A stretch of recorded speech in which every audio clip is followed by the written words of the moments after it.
Nearly 3 years to the day since my last visit, I am finally back on the streets of Saigon. I've been to this busy, bustling, food-packed city more than any other in Asia. There's something about the culture, the people, and the food that just has me coming back time after time. Just like where I live in Bangkok, the food is so ingrained in the culture here. It is everywhere, so I've come back armed with an empty stomach, a thirst for knowledge, and the best Vietnam food YouTuber money can buy. So join us as we eat our way through Saigon.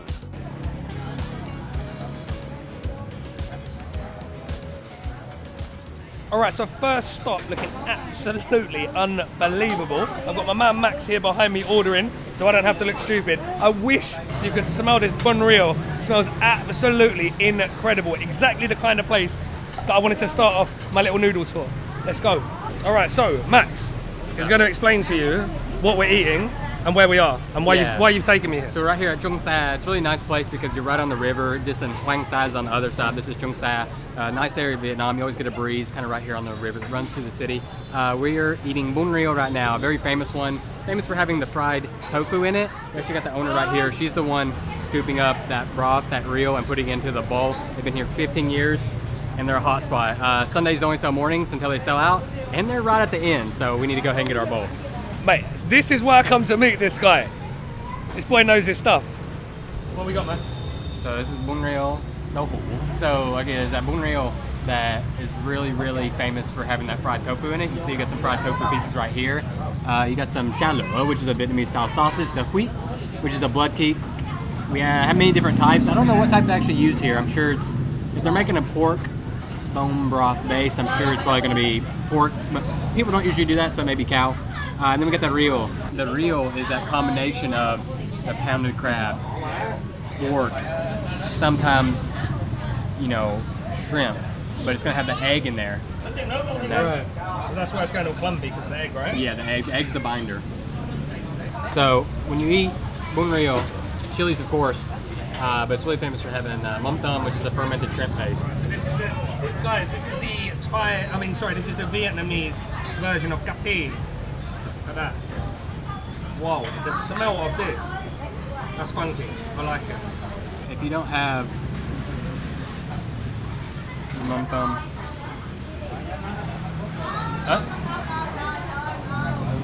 and then some chili in there. If you don't have the mom tam and the chili in here, like you're just not eating Bun Rieu. Alright. It should already have a little bit like in the broth anyways. I like a little bit of acid in it. I actually like the water spinach the best, the way it's shaven. It's better when it's steamed. They're super crazy right now, so I'm not gonna bother them. But I like it when it's really steamed. And you get to put it in here. I think the steamed like water spinach in this is the best. They're like real, the crab cake is sort of broken up because we've got the end of the session here. Sundays is the most popular day here, so they just, when they run out, they run out. And because we've come at the end, we kind of got the end of the broth, so everything's broken up and mixed all through the soup, and I kind of prefer that. Because you're getting like that crabby taste in pretty much every bite. But there's some bits and pieces on the table, so we're going to pimp this up. Alright, so this is the mom tom, which is their version of our capi in Thailand, but this is a lot more purple in colour, and if you'd believe it, probably smells even worse to some. Ooh. I personally love it. The other thing I'm going to stick in, see, I never knew what these were. Obviously I knew they were chilies. When I used to come to Vietnam, the first couple of times I came, I thought there was something else to it, but it is literally just pounded red chilies. So we're going to go with that. Also guys, I'm going to put in a little bit of pikbon, or I don't know how to say it here, but dried red chili flakes. I want to add 2 levels of heat. I want to add like a deep, rich heat from the dried chilies. I also want to hit that fresh red chili heat. We've chucked in some lime juice already, and then Max showed me the way to do it in the south. Before you've done anything to your soup, is to actually squeeze the lime and then rub it on your chopsticks and your spoon before you even start eating. And if you don't do that, you're just a foreigner. We had a look at that, guys. We've got some shredded Water spinach. Water spinach. We call it pak bung in Thailand. This is pak bung as in pad pak bung, but here they've just got it raw and shredded. The only other place I've ever seen this like this is in a kway teow tom yum shop that I did in Bangkok a few weeks ago. I've also got some lettuce, and this is one of my favourite things about Vietnam and Vietnamese soups is the amount of herbs and different things you get to freshen it up yourself. There's one thing I will say about Thailand that we don't have enough of is the fresh veg and herbs. All right, tofu. Now for anyone who doesn't like tofu, my recommendation would be to get it fried in a soup, because it is like a sponge. It's like a deep fried sponge that soaks up all the juices, all the goodness from the soup, whatever you're eating. Kind of crispy on the outside, puffed up in the middle, nice, soft. It's taken on all the flavour of the soup. I love the noodles. I love the fresh rice noodles here. Even though we've left them in the soup for a little while, they've still got a little bit of bite to them.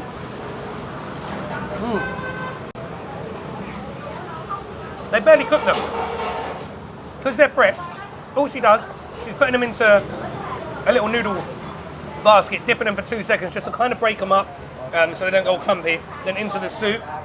The broth, now we've added that shrimp paste, it's just giving you that funky, for want of a better word, umami. Yeah, so the broth's light.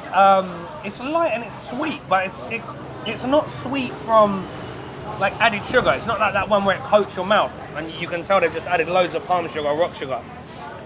It's sweet, it's sweet, I think, from the tomatoes. Like, we've got no actual tomatoes in our broth, but I'm told that's because like we were right at the bottom of the pan. But yeah, it's got like a natural sweetness and a little bit of acidity from the tomatoes, and sweetness from the crab as well. So how do you rate this one, Max, on like compared to your other ones you go to? This one's good, so it doesn't have as much stuff on it. So you can go and there's Bun Rieu, and then after that comes like your protein sources. You can have snails in it. You can have little pieces of pork knuckle. You can have more crab in here. I mean, there's so many things you can get thrown in here. So for just being tofu that's fried, I mean, it's 25K per bowl. You really can't beat the flavor of the broth plus the price point here. 25,000. Yeah.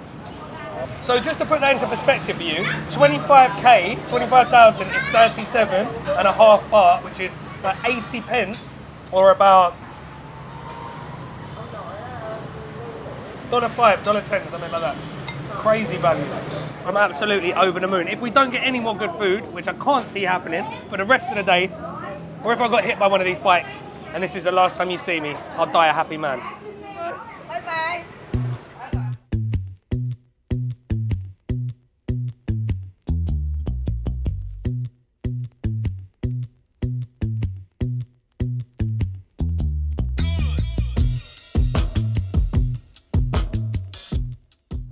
Now, no noodle tour of Saigon would be complete without stopping at my favourite noodle joint. We're in District 1 to get some Bun Thit Noung, which are rice noodles with grilled barbecue pork and crispy Vietnamese spring rolls.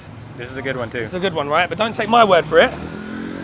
Is this the one? I mean, like, look, it's city center. Like, if you definitely want to get around, see some sights, and this is your first time Saigon, gotta stop here. It's open every day, almost all day. You gotta eat this Bun Thit Noung. Right, so this is why I love Saigon and Vietnam in general so much. We're just out on the street. We've got chickens walking about. We're sitting on these little tiny plastic kids chairs, little kids table. These look, I'll tell you what, these chairs are too small for Finley. And this is what we're sitting on. They're just cracking on over there, knocking out bowl after bowl after bowl. You got this guy smashing out 500 skewers a day. You're right next to the main tourist market in Saigon, and you wouldn't even know this place was here. Like, we're down a little back street, building work going on. Perfect. These ladies been here 27 years. They're throwing our little bowls of delicious noodles together. Let's go take a look. So you get 2 sticks of the grilled pork, some of that spring onion oil. This is my jam. Peanuts, the pickled daikon and carrots. And don't worry,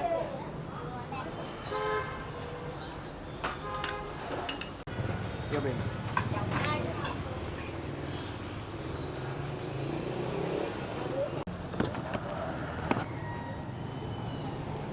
Guys, as I said, no trip to Saigon for me would be complete without a stop here. I absolutely love this place. This is bringing back so many memories for me. I want to show you exactly what we've got in the bowl. First of all, you've got the Thit Noung, which is the grilled barbecue pork.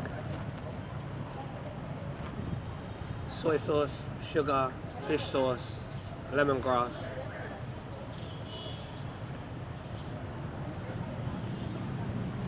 It's salty, it's smoky. Big hit of lemongrass on that. The guy's back there cooking over charcoal on this little barbecue, and we just asked him, or Max just asked him, and he said that he makes 500 skewers per day. This is a quiet day.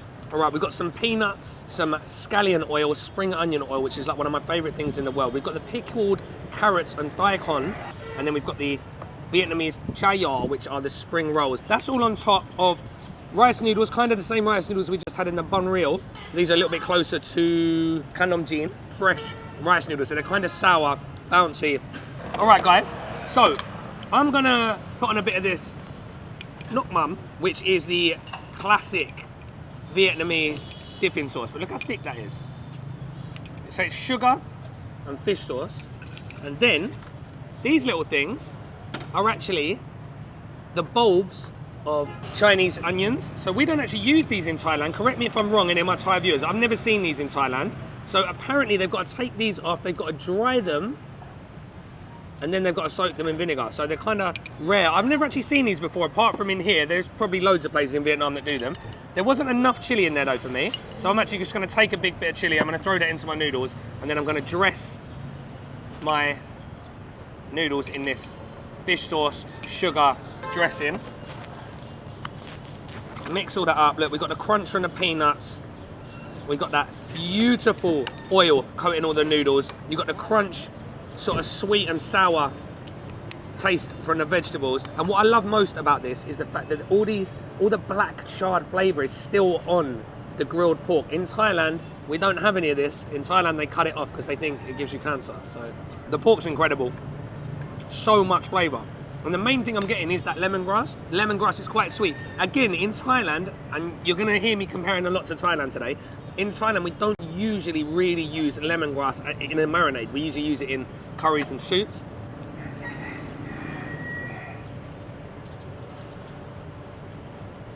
Oh.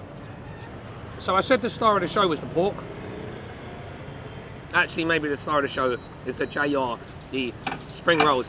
We've got fatty pork, we've got wood ear mushrooms, we've got some mang kiao, which is cassava, and a little bit of onion, and some sweet crab meat. So these are just a level above pretty much any other spring roll I've had. Crispy, crunchy, heavily seasoned.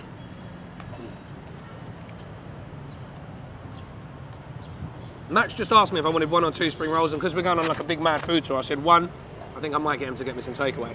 And the other thing I love, again, about this dish is, as I said with the Bun Rieu, the amount of fresh herbs and vegetables you get in here. So you've got sliced up, diced up cucumber, and I just love the way Auntie over there was cutting it. She wasn't even looking at it, she was going slicing bit after bit after bit, and her job was just to put the vegetables and the herbs in the bowl with the noodles, pass it on, and then she fills the bowl up with the rest of the stuff. But we've got Thai basil, we've got some lettuce in here, we've got some beef steak plant, and we've also got some bean sprouts. You've got crunch from the peanuts. So texturally, great dish. I love the fact you can just get pounded up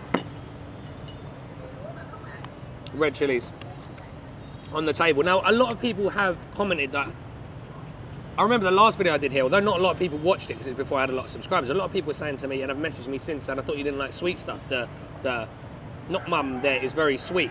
Now, I don't like sweet things if they're not balanced, but if it's as balanced as this is, so it's sweet, it's salty, it's sour, and then you've got the smoke coming from the pork, you've got the crunch, fatty, sort of oily spring rolls.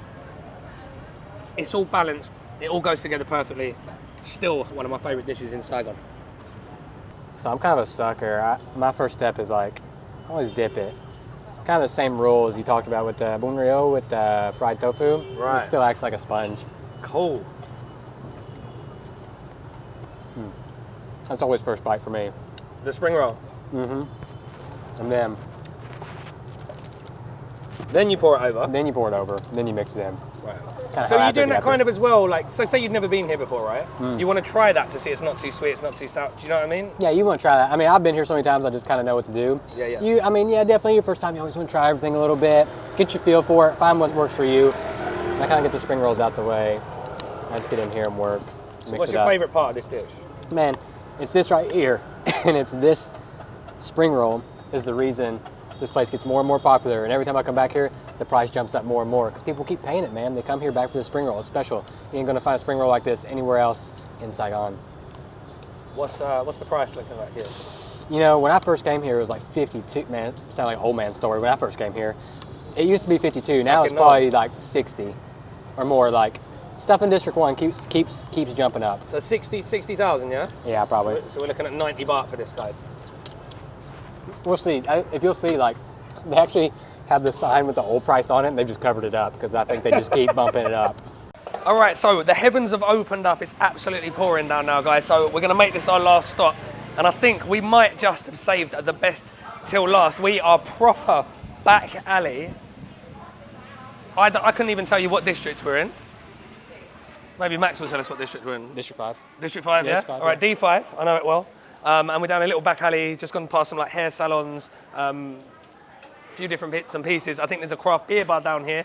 But apart from that, very, very local, guys. And we're here to get some Banh Canh Cua, which is the Vietnamese version of Quay Jab Yuan, which is Thai Vietnamese noodles, which is why I'm excited to get it. Obviously, so there's a few little differences, which I will explain now, but this place looks super busy and very, very good.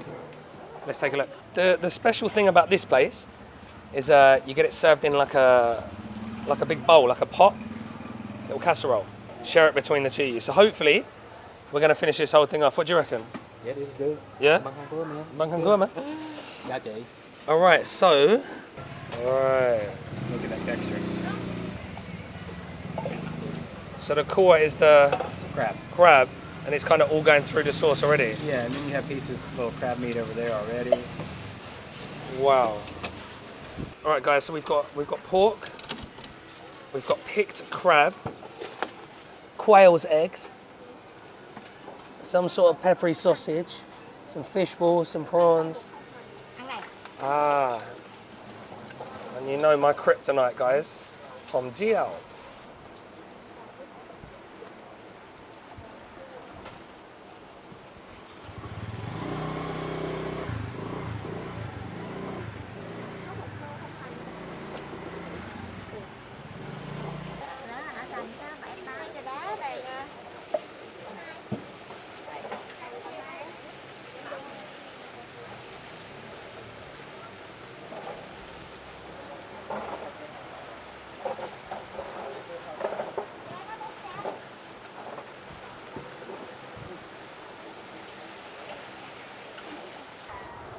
So Banh Canh noodle is actually a mixture of a rice flour. There's a few different ways you can make it, but typically gonna be a rice flour mixed with a tapioca. And you can tell these have always been soaked in that broth because some of that actually tapioca starch, as long as with a little bit of addition, has gotten into the soup base. That's why it's got that gloopiness to it. It's got that texture.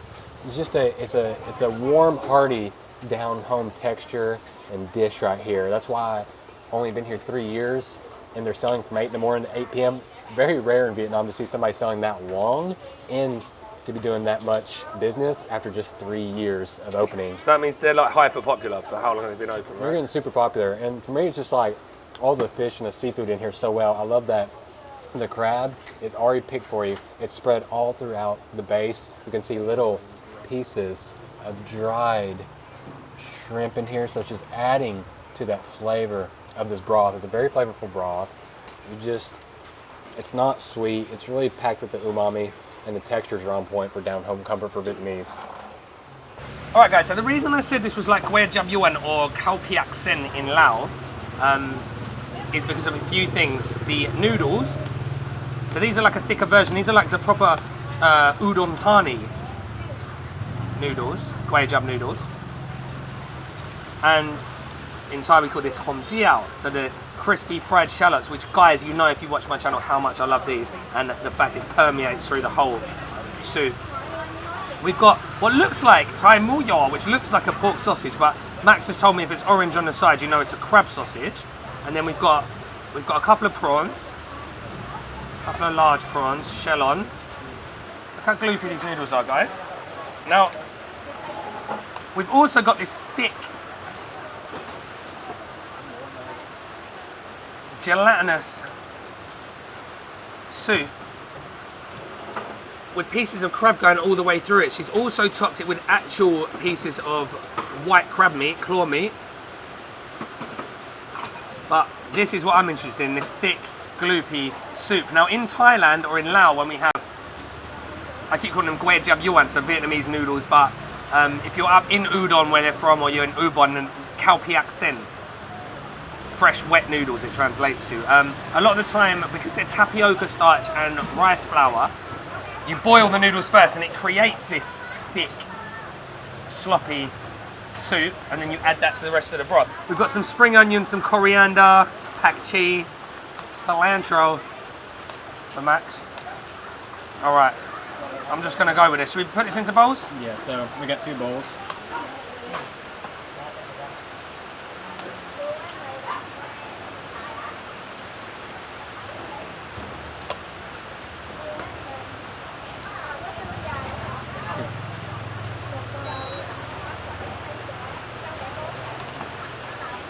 All right, and I can't use a spoon with noodles, so I'm gonna pick these up with my chopsticks.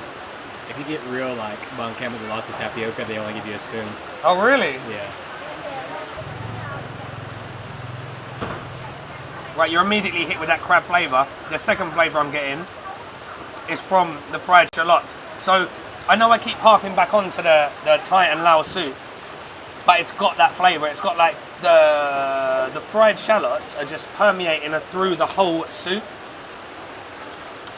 So it's kind of like off the bat, it's like a salty, crabby French onion soup kind of vibe. We're gonna pimp this up, guys. So, lime juice. I love the fact you just get loads and loads of wedges of lime on your bowl here. So I'm actually gonna go 2 wedges. And then let's get some more of this pounded red chilli. I'll give that a mix up, and then we'll see where we're at from there.